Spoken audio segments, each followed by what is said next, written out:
Sean bienvenidos, hermanos, a este video aquí en su canal Reuniones Teocráticas. En este video estaremos haciendo un análisis del estudio bíblico de la congregación para la semana 4 al 10 de diciembre de 2023. Esta semana corresponde iniciar en el capítulo 3, que dice: se llenaron de Espíritu Santo. Los efectos del derramamiento del Espíritu Santo el día del Pentecostés. Este capítulo está basado en Hechos 2, 1 al 47. Así que vamos a iniciar con la consideración de este capítulo. La primera pregunta: describa el ambiente que había en las fiestas del Pentecostés. Respuesta: el ambiente en las fiestas del Pentecostés era un torbellino de actividad y alegría en Jerusalén. En el templo, el aire se impregnaba con el aroma del humo del altar, mientras los levitas entonaban los salmos 113 al 118. Las calles rebosaban de vida con la presencia de extranjeros provenientes de tierras lejanas como Elán, Mesopotamia, Capadocia, el Ponto, Egipto y Roma. Todos unidos para celebrar esta festividad especial que marcaba el inicio de la cosecha del trigo, un momento de reunión y regocijo, compartido entre culturas diversas. La siguiente pregunta: ¿qué suceso sorprendente ocurrió en el Pentecostés del año 33 de nuestra era? Respuesta: en el Pentecostés del año 33 se relata en las Escrituras que se produjo un evento extraordinario. Según los relatos bíblicos, mientras unos 120 discípulos de Jesús estaban reunidos, repentinamente se escuchó un ruido como un viento fuerte que llenó la casa. Lo asombroso fue que lenguas de fuego parecidas aparecieron y se posaron sobre cada uno de ellos. Luego de estos, los discípulos fueron llenados con el Espíritu Santo y comenzaron a hablar en idiomas que desconocían. Esta habilidad para hablar en diferentes lenguas dejó perplejos a los extranjeros que los escucharon, ya que podían entenderlos en sus propios idiomas, lo que generó un gran asombro entre los presentes. La siguiente pregunta en el párrafo 3, la parte A: ¿por qué fue el Pentecostés del año 33 un acontecimiento histórico en la adoración pura? Respuesta: fue el momento en el que se fundó el Israel espiritual. La congregación cristiana, la congregación de cristianos ungidos, según se menciona en Gálatas 6:16. Este evento marcó el inicio de la comunidad de seguidores de Cristo que serían ungidos con el Espíritu y tendrían la esperanza de ser parte del reino mesiánico como gobernantes y sacerdotes. La pregunta B: ¿de qué manera usó Pedro una de las llaves del reino en Pentecostés? Respuesta: Pedro usó una de las llaves del reino al dirigirse a la multitud. Esta primera llave abrió la oportunidad para que judíos y prosélitos aceptaran las buenas noticias, fueran ungidos con espíritu y se convirtieran en miembros del Israel espiritual. Esto significó que el mensaje de Cristo se extendía a diferentes grupos, ofreciendo oportunidades especiales de salvación. Ahora vamos a pasar al análisis de los recuadros. Vamos a analizar el primer recuadro, que dice: Jerusalén, el centro del judaísmo. Ahora, ¿cómo podríamos analizar esta información? Primeramente, podríamos preguntarnos cuál es la ubicación geográfica de Jerusalén y su importancia en los primeros capítulos de Hechos. Vemos que la ubicación geográfica de Jerusalén está entre las colinas de la cordillera central de Judea, a unos 55 kilómetros al este del mar Mediterráneo. En los primeros capítulos de Hechos, Jerusalén es el escenario principal de los sucesos narrados. También podríamos considerar cuándo y cómo se estableció Jerusalén como la capital del antiguo Israel. Vemos que Jerusalén se estableció como la capital del antiguo Israel cuando el rey David conquistó la fortaleza en la cima del monte Sión, alrededor del año 1070 a.C. Posteriormente la ciudad creció alrededor de esta fortaleza. También podríamos preguntarnos cuál es la tradición judía asociada al monte Moría y cómo se relaciona con los sucesos narrados en Hechos. Vemos que la tradición judía asocia al monte Moría, incluyendo el episodio en el que Abraham estuvo a punto de sacrificar a Isaac. Este monte quedó dentro de Jerusalén y se relaciona con Hechos, al ser mencionado como un lugar significativo en la historia religiosa de los judíos.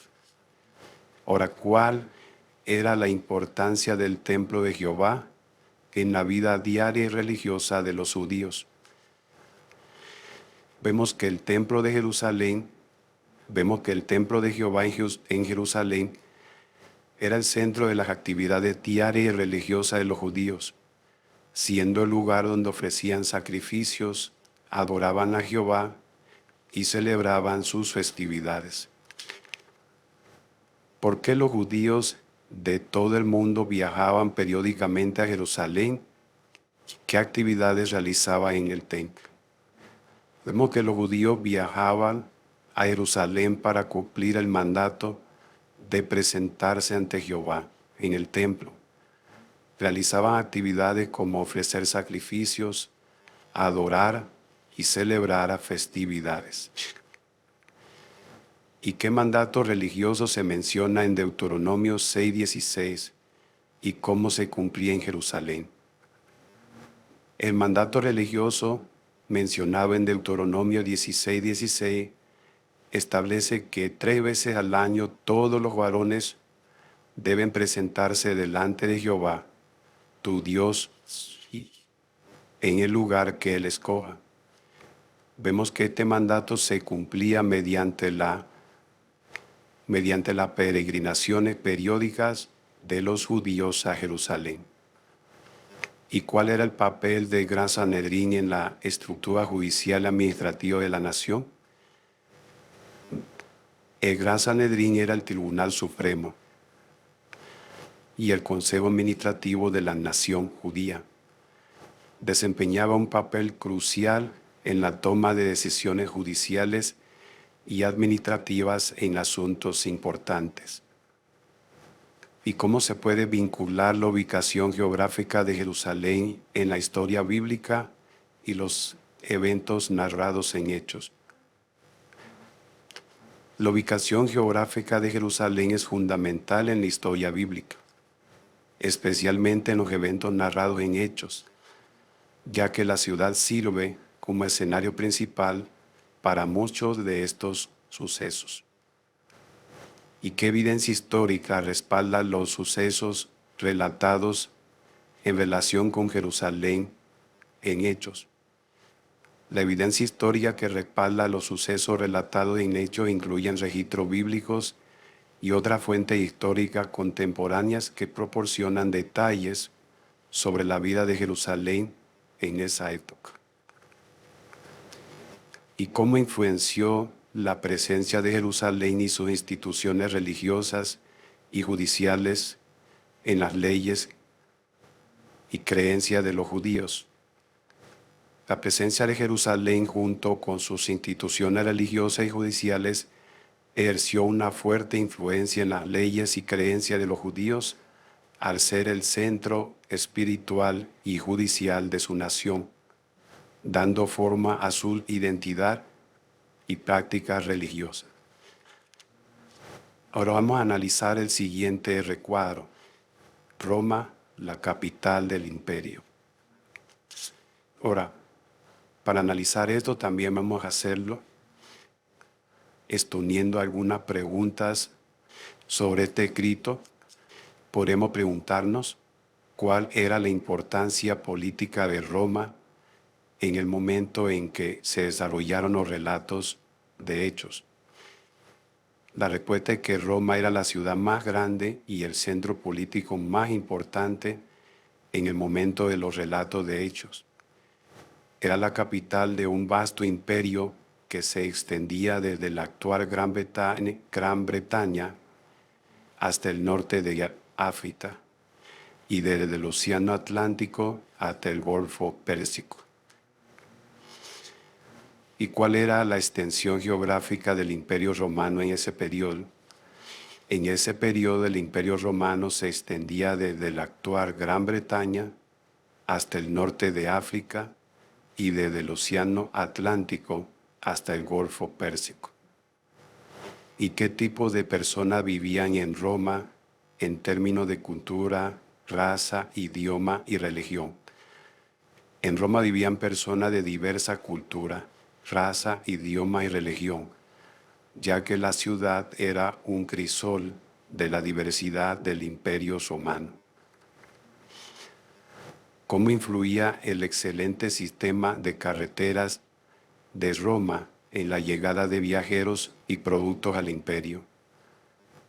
El excelente sistema de carretera de Roma facilitaba la llegada de viajeros y productos de todos los rincones del imperio, contribuyendo a la conectividad y la integridad de las diferentes regiones.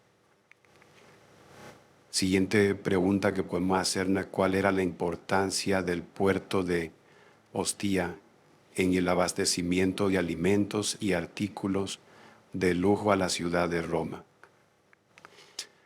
El puerto de Ostia era crucial para el abastecimiento de alimentos y artículos de lujos a la ciudad de Roma, ya que muchos barcos que recorrían la ruta comercial llegaban a ese puerto, permitiendo la entrada de bienes esenciales para la ciudad. ¿Y cuántos habitantes tenía Roma para el primer siglo de nuestra era?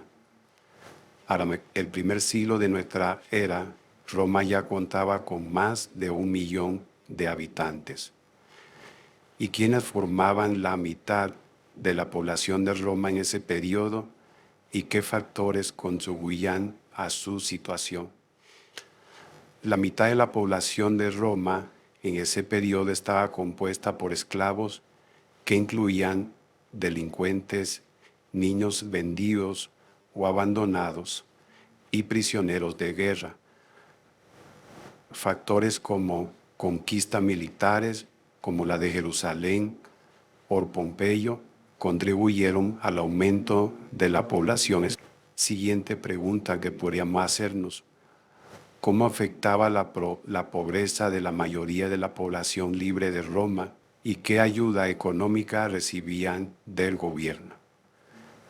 A pesar de la construcción de imponentes edificios públicos, la mayoría de la población libre en Roma era pobre, vivía apiñada en edificios de varias plantas y dependía de ayudas económicas del gobierno para subsistir. Ahora, ¿qué tipo de edificios públicos fueron construidos por los emperadores romanos en ese momento? Los emperadores romanos se dedicaron a construir algunos de los edificios públicos más importantes de la historia, incluyendo teatros y estadios que ofrecían diversas representaciones y espectáculos para entretener a las masas. ¿Y qué tipo de espectáculos gratuitos se ofrecían en los teatros y estadios de Roma para entretener a las masas de personas? En los teatros y estadios de Roma se ofrecían espectáculos gratuitos que incluían representaciones dramáticas, lucha de gladiadores, carreras de carro y otros eventos para mantener distraída a las personas. El siguiente recuadro, el título, La presencia judía en Mesopotamia y Egipto. Podemos nuevamente hacer un análisis de este escrito por medio de algunas preguntas, como por ejemplo, según Melin Surer, ¿dónde residían los descendientes de las tribus de Israel después de ser deportados por los asirios y los babilonios? Según Emil, los descendientes de las tribus de Israel residían en Mesopotamia, Media y Babilonia, después de ser deportados por los asirios y los babilonios. Ahora, ¿cuántos israelitas regresaron a Jerusalén después de salir del destierro en Babilonia según Esdras 2:64?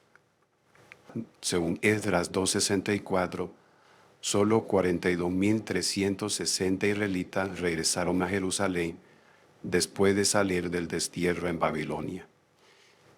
¿Y cuándo ocurrió el regreso de los israelitas a Jerusalén desde Babilonia? El regreso de los israelitas a Jerusalén desde Babilonia ocurrió en el año 537 antes de nuestra era. Ahora, ¿cuántos judíos se estima que vivían en la región de Babilonia en el siglo I de la era cristiana, según Flavio Josefo? Según Flavio Josefo, en el siglo I de la era cristiana, habían decenas de miles de judíos que vivían en la región de Babilonia.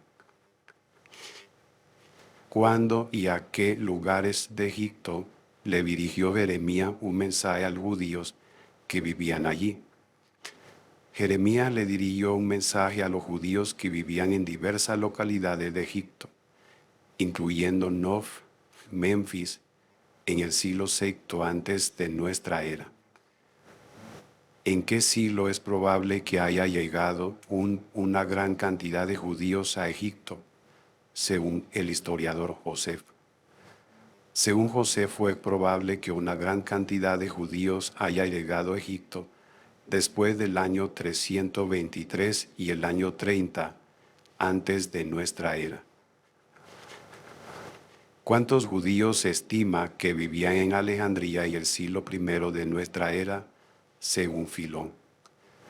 Filón indicó que 1.000.000 de israelitas vivían en Egipto, desde la pendiente de Libia hasta los límites de Etiopía en el siglo I de nuestra era. No especifica la cantidad que vivían específicamente en Alejandría. ¿Qué sección de la ciudad de Alejandría se les concedió a los judíos con el tiempo? Con el tiempo se les concedió a los judíos toda una sección de la ciudad de Alejandría. Ahora vamos a pasar a analizar el siguiente recuadro. El tema es cristianos en el Ponto. Analicemos según algunas preguntas que podrían surgir de ese artículo. ¿Qué evidencias indican que los judíos que escucharon el discurso de Pedro en el día del Pentecostés llevaron las buenas noticias a su tierra? La evidencia se encuentra en el hecho de que el apóstol Pedro dirigió su primera carta a los creyentes esparcidos por el Ponto y otros lugares, sugiriendo que algunos de los oyentes del discurso del Pentecostés regresaron a su tierra y se convirtieron en seguidores de Cristo. ¿Por qué el apóstol Pedro dirigió su primera carta a los creyentes esparcidos por el Ponto y otros lugares?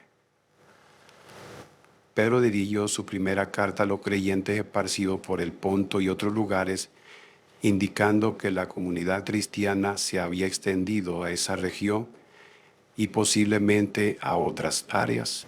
Ahora, ¿cuál fue la situación de los cristianos del Ponto mencionada en las cartas entre el emperador Trajano y Plinio el Joven? Los cristianos del Ponto enfrentaron ataques y persecuciones que se mencionan en las cartas entre el emperador Trajano y Plinio el Joven.